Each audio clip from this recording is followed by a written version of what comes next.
Hello and welcome to another week of In Detail with GA Plus. I am joined again by Michael Meehan. Michael, sun shining all across the country. Yeah. You're getting ready for the summer holidays, no doubt, in full teacher mode. But how did you enjoy the weekend's football? Yeah, summer holidays and Italian 90, a good mix. Yeah, I it was know, a great weekend. It was a great weekend of football. It was a great weekend in our house here. We had communion on Saturday, so that was brilliant. Sure, with the weather and with the cousins and everything else, and trying to have an eye on what happened up in Clonus. It wasn't easy. I'd probably need to draw the curtains and put it on from the start to finish again and really take it all in. But I know you're going to go through it later on with us. And massive weekend of sport. I suppose focusing at the provincial finals. I know there was a lot more going on. You were involved yourselves, and yeah, I think they're heating up. There was two massive games dished out, and now we're on to the group stages. And we're all thinking here in the West of the Dubs coming to town. The wounded Dubs coming to town, and that's a massive first game in that group. So.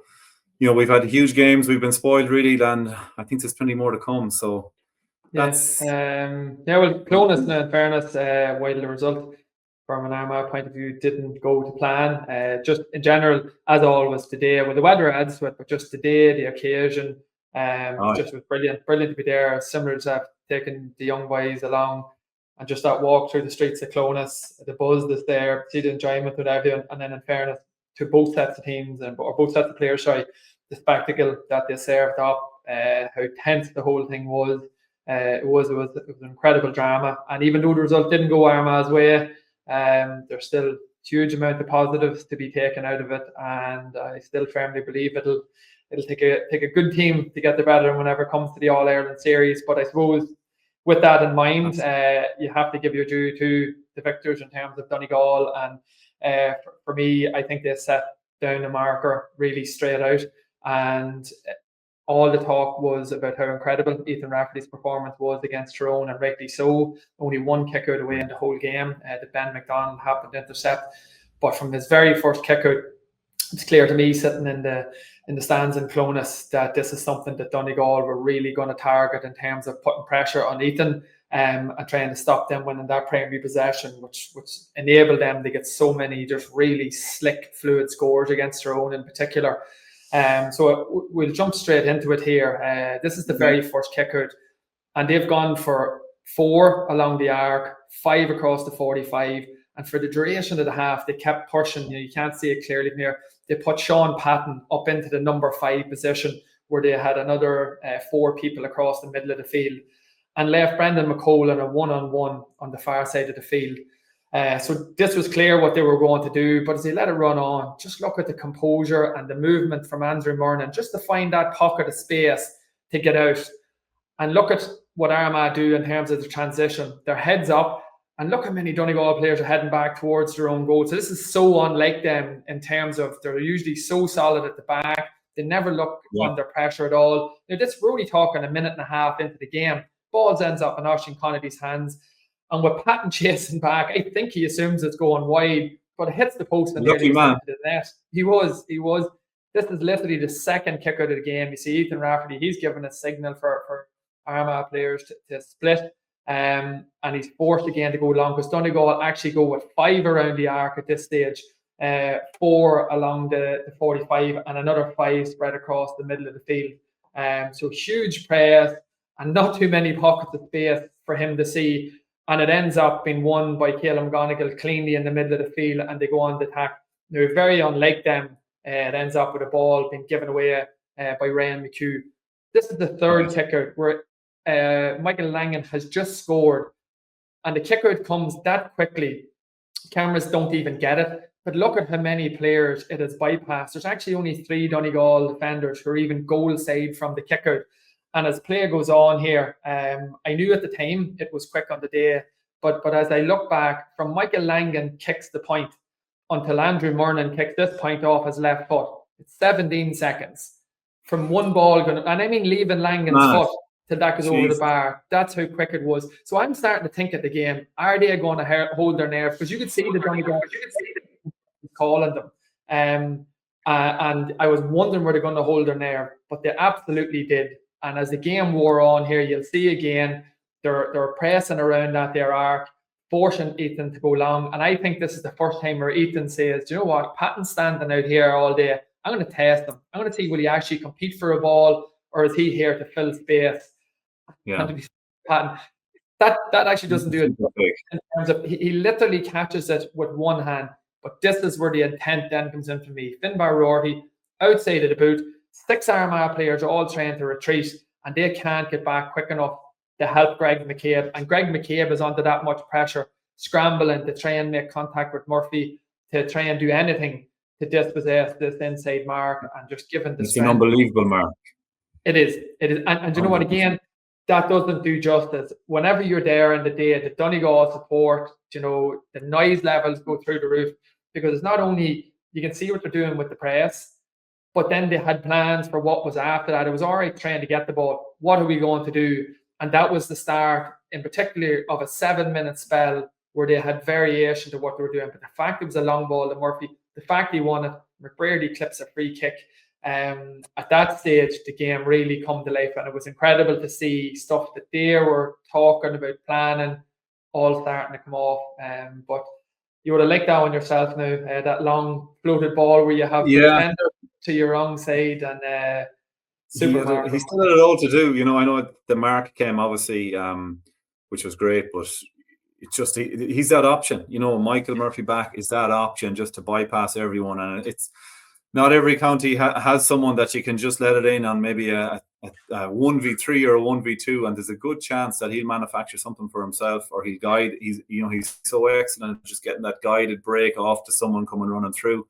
I can see him doing that against Galway maybe 10 years ago, and Ryan McHugh coming on for the flick down and burying it, you know. So there's he's a lot of strings to his bow, and he's definitely a huge addition to Donegal this year. He is indeed, and like I mentioned, the noise levels and just the buzz that was created from that play in particular. And for the next 7 minutes, Armagh actually respond really well. Oisin Connolly goes up and hits 2 points within 2 minutes. But then we want to look at, they have done this press, they have a plan for what they're going to do whenever they get the ball. And after that last free from Paddy McBrearty, they then end up hitting 5 points in 5 minutes, you know. And to me, the catalyst for this was the press, in terms of the pressure they put Armagh under. And what I want to show, I suppose, everyone here is the variation through this spell of how they were able to work different scores. There's very few teams that have the capability to hurt you in so many ways as they have. So in this case, we see Armagh literally have 10 players inside the 40-metre arc, and that's not even stretching inside the 21. So as play goes on here, Donegal players, just look at the movement where the players, they're comfortable at going in the arc, going into the 21, inside the 14, some drift back out. So they're just throwing the ball around, just slight variation to their running angles, just quick hands, nothing so, I suppose, too scientific about what they're doing, but they're so composed and just waiting for that right moment to strike to make sure they get someone coming on a loop on the right foot. And at this stage, Neil O'Donnell takes the ball in, attracts a few players, but Gallen, that quick spin and 4 players around them, and still has the composure. And while that goes over the bar, there's literally still 9 Armagh players inside that arc. So there's only 1 player who has drifted. This one here is just Patton Mogan coming at pace off the lane, where the other one was a closed attack. This is one open play, attacking at pace, but it's Neil O'Donnell's run again. He cuts in off the wing. He draws the attention of the Armagh defenders. Barry McCambridge isn't sure, do I go on him or do I stay on the man who a man marking Oisin Gallen? And just in that split second where he steps on to his left foot, as Mogan passes the ball, it allows Gallen the opportunity to come on to his right, but it's that wee dummy solo past Charlie O'Burns to buy himself that second. And then again, another variation where you have just that long ball over the top. This is a kick out one. Caleb McGonigal drives through, but it's a 30-metre foot pass. But it's different to that running game where they had, where he just says, you know what, let's not go through the hands. He pops it over, and Murphy literally 21 yards tap over. And these are coming one after the other, which then forces Ethan, the ball goes over the sideline. He's going to the wing again here. And Donegal get the ball back into play quickly. Ball goes to Darragh Wheel and just off the outside of his boot, perfectly floated past. Now, if the first one he had plenty to do, this case, the Armagh cover is now back. There is a bit of physicality and a bit of contact on him. But Michael just being Michael, he shows that huge desire to not give up, tackle Clipman and Falker, and Gallen just whips around again to kick his third point in 5 minutes. It was an incredible few minutes, but this one here, I suppose, is the difference of why teams fret about pushing long on Sean Patton and on Donegal, the way Donegal did to Armagh. He sits this ball down in the 21 and it literally bounces about a yard short of the 40-metre arc on the opposite side of the field. Just look at it, like this is the perfect angle, but look at the trajectory that he gets on this here and the flight of it. And just look where it bounces. It goes over every single Armagh player, bar one. It's like a book, and they end up, Gallen picks it up and McGee comes in and clips it. But the ball, so Ethan does come up to try and press in the same way that Patton was doing. He literally puts the ball over the top of him. Absolute incredible skill for him to be able to do something like that. And it is the reason why teams are just cagey about trying to copy Donegal and what they were doing against Armagh. Yeah, I'm definitely going to go back and sit down to watch this. Like we had a bit of everything, and that's you're boiling it down there to the couple of things that we wanted to look at today. But that's huge credit to the teams, the squads, and like the detail and the work and the training that goes into perfecting all of this. And I know it's built up over years, but this they're really in tune with one another. It's eye opening. And that's what made the game, Michael. So that spell, Donegal were absolutely incredible. And I'd sent you yourself and Collie on the map. All their scores, again, look back over, everything central. They hit two 2-pointers on the edge of the 40-metre arc, Kieran Thompson, one on the right, one on the left. But everything that they work and they manipulate, it's pretty much inside your normal D area where everyone wanted to get to. So even in this new game, they're still getting to the right areas and they're getting the right people to get those shots off. But that's what added to the spectacle, is whether Donegal went away from it or in my opinion, Armagh got the grips an awful lot with matchups. Yeah. Cambridge then switched off Gallen, Paddy Burns went on to him. Things tightened up, and then Armagh started to ask way more questions. Like Donegal went 15 minutes at the end of the game and didn't score. They had opportunities, but even the pressure got to them, a team that is so well drilled and so in tune whatever that they do. So for me, that's what really added to the whole evening. That Armagh were able to absorb everything that they threw at them. In the middle of all that, sorry, I forgot to say, Mogan goes through 1-on-1 and Ethan Rafferty pulls off a brilliant save. And then Armagh end up going down the other end of the field. They hit 2 1-pointers and Ulster United hits a 2-pointer that it really closes a 7-point lead that's whittled down to only 3 at half time. And that was a huge turn in fortunes. And like I said, then we were just it was end-to-end stuff for the second half and completely absorbing. So I wouldn't be surprised if we seen Armagh and Donegal again before the summer's out. In a final or a semi-final? Anywhere. Listen, great stuff. So let's jump over to Croker and we look at the last 5 minutes. And yeah, so I suppose, and I'd like your opinion on this as much as I'm as an inter-county coach, because we're going to see a lot of this. And Louth go ahead, but 1 point. Louth go ahead with 5 minutes to go. And they have a good track record. We've seen what they did against Kildare in the last round. They held out the match nearly perfectly for the last 4 minutes as well, after Tommy Durnan's 2-pointer. But here, Meath, there's no real urgency here. You know yourself. You got to be man on man. Touch tight in this situation because you're chasing the game and you're giving up too much possession. And so, on what we have here on a lot of occasions are just. They're happy enough, this clip will play on, but they're happy enough to let Louth do what they did all game, basically, which is just work it around 60, between the 45 and 65 yard line, with no real heat coming on. And certainly at this stage in the game, we'll pause it here and we can see like how far away they are no pressure on the kicker. Absolutely no pressure. No one looking up and thinking, okay, this man's on the ball. Who's the next danger? Who's he likely to give it to? And it's that kind of, clarity of thought to be locating the next point of focus, the next danger. And there was just an absence of that. And I'm sure it's to do with fatigue and tiredness and just the occasion and the pressure. But you would have to imagine that seeing what they did against Kildare, that this late in-game scenario, this is one that was quite possibly going to play out for them. And you're right.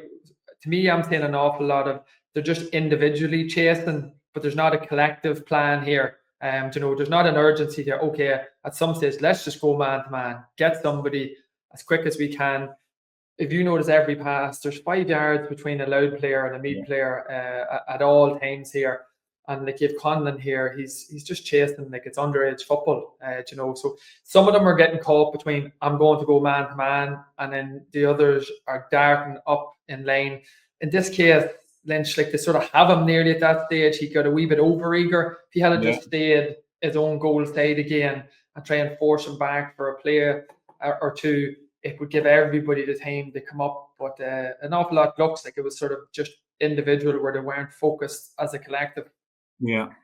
And you know what? This wasn't the worst thing to happen. They're fair enough to give away a foul and the clock is ticking, but they get a chance to reset and set up. But we'll see over there in front of the Cusack stand. And it's going to be Jody Morris, I think. In my mind, he needs to be 5 yards further forward. There's no way this ball is going to be kicked long. There's no way if he steps forward, it's going to come over his head into that pocket right on the halfway line where the linesman is. And he just gives up an easy free and he applies no pressure. He's looking for, I don't know what he's looking for, but he's just not tuned into it. And that was an opportunity to really hone in, press on. And the handiest kick was that short one, given up. And if he had his time back, I know what he'd do it differently. Yeah, absolutely. Like once that free had come and everyone was man to man, it was take space in front of him. It was try and force Nailed On into something that he didn't want to do, or take a play to someone who is under massive pressure and you're able to force them back again. So if you just look at the bottom screen, you just see Meath players, like there's 3 of them now swarming to one player. And next thing, a quick wee hand pass, 5 yards to the left, and that's it. They're gone into open ground. And it's just disheartening whenever you're trying to chase, whenever you know you're so desperate to get the ball back into your hands to try and create that 2-point effort that was going to bring the game to extra time. But it is absolutely something that teams should be working on, probably are working on. But the reality is it's totally different whenever the actual pressure comes on in game and it's happening, where that Leinster title is on the line. So what they probably should do in that case is slow the game as quickly as possible to make sure that everyone is man to man. And their movement in that initial phase is in contrast to, say, Galway, like we spoke about the week previous, where everybody, they sort of still defend the 45-metre line or just slightly outside it. Me do. Where Galway in the last play last week, everybody out did 4 people who sprinted outside the 45, went man to man, and that's where they ended up creating the pressure that the shot was forced whenever Mayo would have liked to take another play out of it. So it's great learning. And one I suppose that we didn't mention, and Armagh actually did it late on whenever they were chasing the game, was Ethan Rafferty sprinted out to right corner back. A ball that was played into the Donegal forward lane and forced that turnover. So whenever you might as well be hung for a sheep as a lamb. Like if you're 2 points down, like what is it to lose at that stage? Rafferty did the right thing, and I don't think he did that himself. I think he did it because that's what they're supposed to do. He leaves the net unguarded, gets straight out the corner back to put pressure on whoever the corner forward is, and it gives you that one extra player then where you can try and get that double up. And then you also have to work on what do we do once we do get the double up? How are we going to create this score? How are we going to show composure? There is also that element to it as well. Yeah, and it's the goalie is the option, but it's total clarity and cohesion, and everyone's singing off the same hymn sheet. It's going to be the last 5 minutes of the game, and that's going to be hard to call for. But it'll be. We'll see it time and time again as this year progresses, and like something. It's a bit of a curveball, really. But would would giving away a 1 pointer have been the worst thing in the world there for Meath? You know, they would have got their kick out back. So for a lot of what we saw there, they were still only 1 point behind. The Lennon point hadn't happened yet.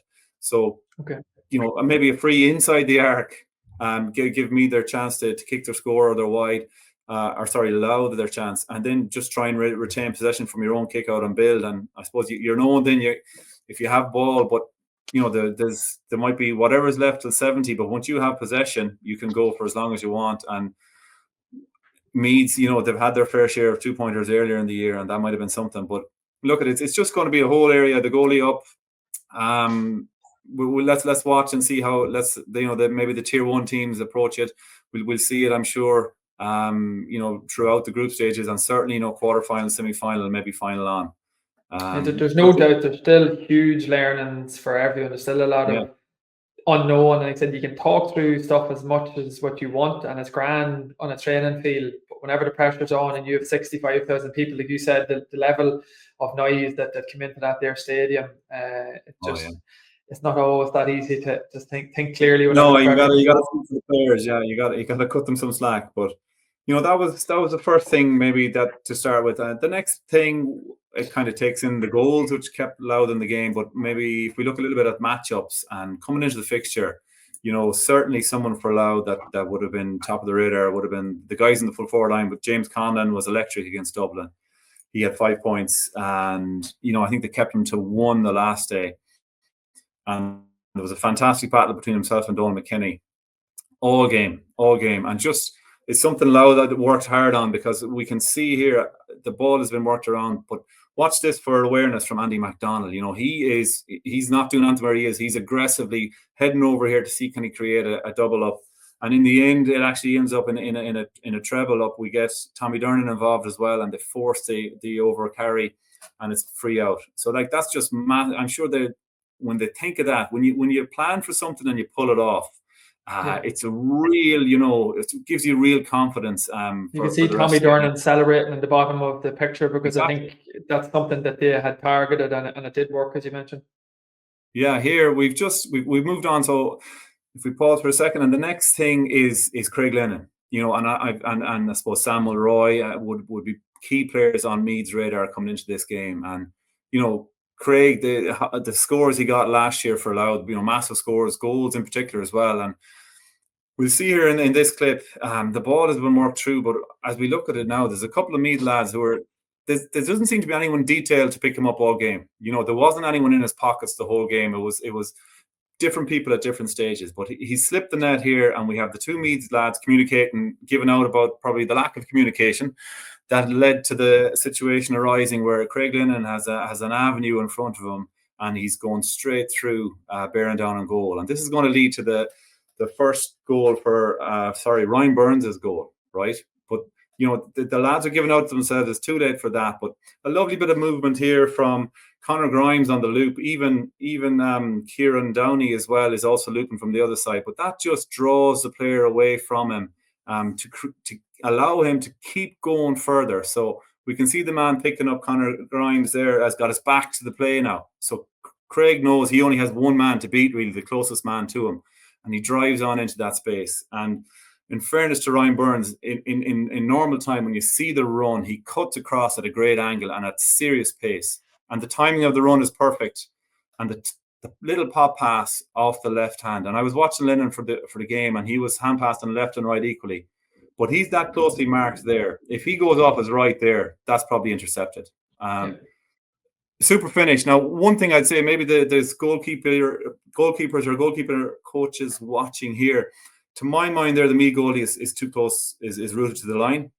I'd expect him, and I'd have always, you know, as a forward, a goalie that's out in your vision and your line of sight, it just narrows the angles either side of him. And I would feel he's maybe a little bit tight to the line there, the goalie. But in any case, it's a great finish. He does get a hand to it, but it's a massive score, and it was those goals that kept Louth in the game in the first half. Right, so let's look at Lennon, his own goal. Okay, so he's picking up the ball here. In fairness, Meath have their men outside. They're letting them have possession, but this huge space created right down through the middle inside the big arc. But if I was full forward on the Louth team there, I'd be politely having a word with Martin McNally there, the referee, just to maybe relocate, because he's right in the center. He's in the epicenter of the action. And it's a little bit distraction from maybe a player. He's in full sweeper mode there, Martin. Yes. But I'd say I've seen lots of different referees picking up the same position, and I may have even said it before on this about it, but it's just I'd question, could they be relocated somewhere else just to kind of open up that gap even more?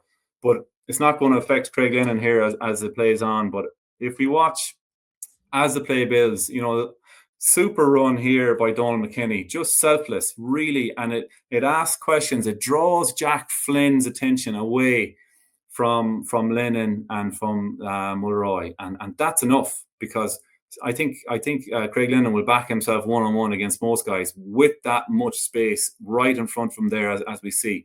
So that's a really smart run, and it just creates.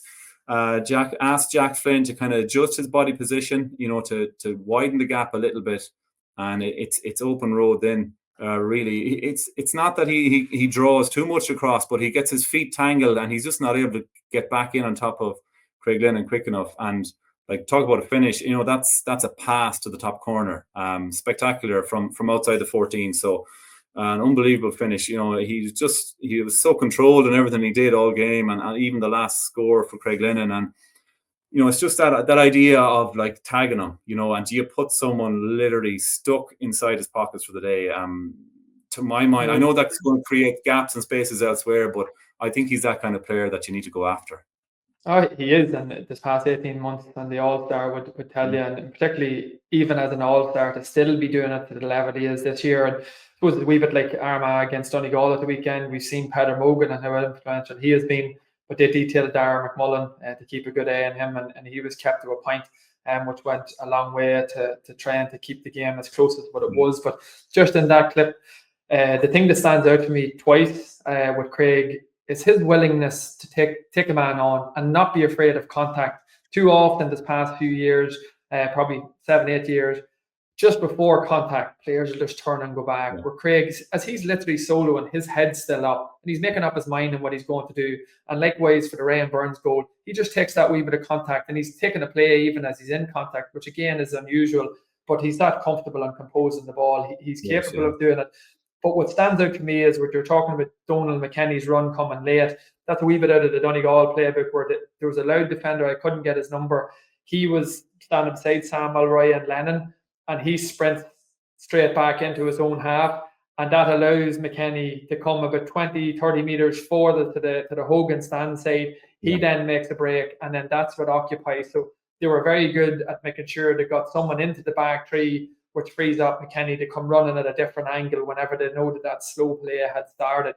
And literally just something as small as that there created that wee gap and that wee bit of space that Lennon was then able to exploit. So just a small wee bit of detail, but something that Louth would have worked on, and lots of people mightn't have noticed. But that's the difference between that goal being created and not. And Donald McKinney doesn't even touch the ball, but yet by the Louth defender going back and affording him to come forward, a super goal comes off it, and it keeps them right in the game.